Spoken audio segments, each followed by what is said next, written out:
एक दिन वो फिर मिली। पहाड़ों के उस छोटे से कस्बे में उस रात आखिरी बस निकल चुकी थी। बस अड्डे की पीली बत्ती के नीचे कीड़े भिनभिना रहे थे और हवा में देवदार की कच्ची गंध तैर रही थी। बाकी शहर सो चुका था, बस पहाड़ अपने सन्नाटे के साथ जाग रहे थे। मैं उस कस्बे का नया पोस्ट मास्टर था, आरव मल्होत्रा। मेरा पोस्ट ऑफिस छोटा था, लेकिन पहाड़ों के बीच उसका लाल रंग ऐसा चमकता था जैसे बर्फ में रखी कोई अंगीठी। इस कस्बे का नाम था चोपता।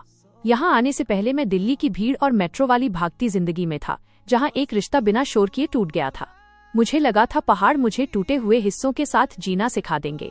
पोस्ट ऑफिस के ठीक पीछे मेरा 2 कमरों का क्वार्टर था और सामने दूर दूर तक फैले बुग्याल। सुबह की सुनहरी रोशनी में मुझे अक्सर लगता कि जिंदगी अब भी नहीं हो सकती है। पहले हफ्ते सब सामान्य रहा, डाक छांटना, बुजुर्गों को पेंशन देना और बच्चों को किताबें बांटना।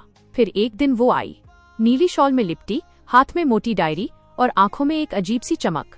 उसने काउंटर पर आकर बताया कि उसे 5 चिट्ठियां रजिस्ट्री करनी हैं। जब मैंने पते पूछे तो उसने 5 अलग अलग शहरों के नाम लिए, कोलकाता, जयपुर, लखनऊ, मुंबई और चेन्नई।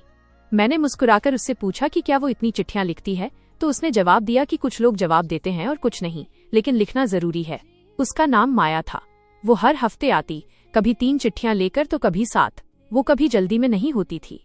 हर चिट्ठी पर स्टाम्प चिपकाने से पहले वो उसे कुछ सेकंड देखती, जैसे उसमें अपना दिल रख रही हो। एक दिन जब मैंने उससे ईमेल न करने का कारण पूछा तो वो हंसकर बोली कि ईमेल में इंतजार नहीं होता और बिना इंतजार के प्यार का स्वाद फीका लगता है। मैं उसकी बात सुनकर चुप रह गया। माया पास के स्कूल में आर्ट टीचर थी। शाम को अक्सर वो बुग्यालों में बैठकर स्केच बनाती थी। एक दिन उसने मुझे भी बुला लिया। हम तुगनाथ मंदिर के रास्ते पर बैठे थे, जहाँ नीचे बादल थे और ऊपर नीला आसमान।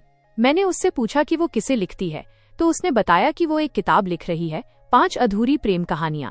वो हर चिट्ठी में कहानी का एक टुकड़ा भेजकर देखना चाहती थी कि कौन जवाब देता है और किसकी कहानी पूरी होती है। मुझे लगा जैसे मेरे भीतर किसी ने खिड़की खोल दी हो। धीरे धीरे हमारी शामें साथ बीतने लगीं।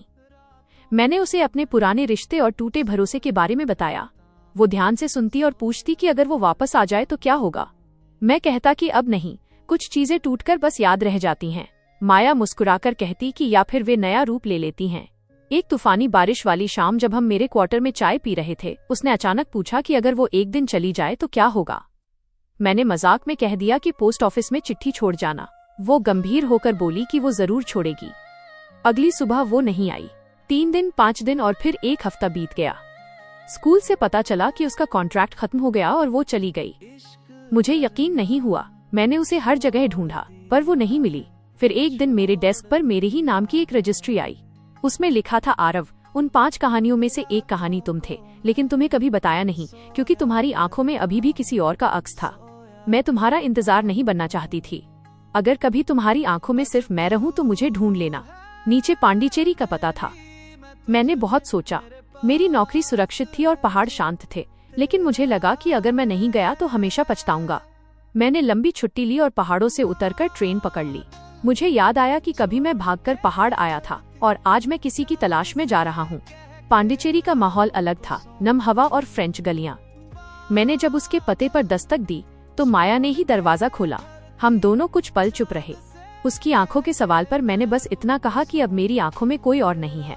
वो हंसकर बोली कि मैंने बहुत देर कर दी। उसने बताया कि उसने मुझे इसलिए छोड़ा था ताकि वो देख सके कि मैं उसके लिए चल सकता हूँ या नहीं, क्योंकि मुझे ठहरने की आदत थी और उसे चलने की। मैंने उसे बताया कि मैं चलकर आया हूँ, तो उसने धीरे से कहा, तो फिर रुको। माया की किताब पूरी हो चुकी थी। 5 कहानियों में से 4 का अंत दुखद था और 5वीं का अंत खुला था। जब मैंने 5वीं कहानी के बारे में पूछा तो उसने मेरी तरफ देखा और कहा कि वो अभी लिखनी है, अगर मैं डरूं नहीं तो। मैंने उसका हाथ पकड़ लिया। हमने साथ रहने का फैसला किया और समुद्र के पास एक छोटा सा घर लिया। वो लिखती रही और मैं स्थानीय डाकघर में काम करने लगा। कभी कभी हम एक ही घर में रहते हुए भी एक दूसरे को चिट्ठियां लिखते, क्योंकि माया का मानना था कि प्यार में थोड़ा इंतजार बचा रहना चाहिए। आज भी समुद्र किनारे बैठकर मुझे वो पहाड़ और वो लड़की याद आती है जो 5 चिट्ठियां लेकर आई थी। ये कहानी सिर्फ एक पोस्टमास्टर की नहीं, बल्कि उस आदमी की है जिसने पहली बार किसी के लिए चलना सीखा, और उस लड़की की जिसने इंतजार को सजा नहीं बल्कि एक इम्तिहान बनाया। अगर आपको आरव और माया की ये कहानी पसंद आई हो तो कृपया हमारे चैनल को लाइक और सब्सक्राइब जरूर करें, ताकि हम आपके लिए ऐसी ही और भी दिल को छू लेने वाली कहानियां लाते रहें।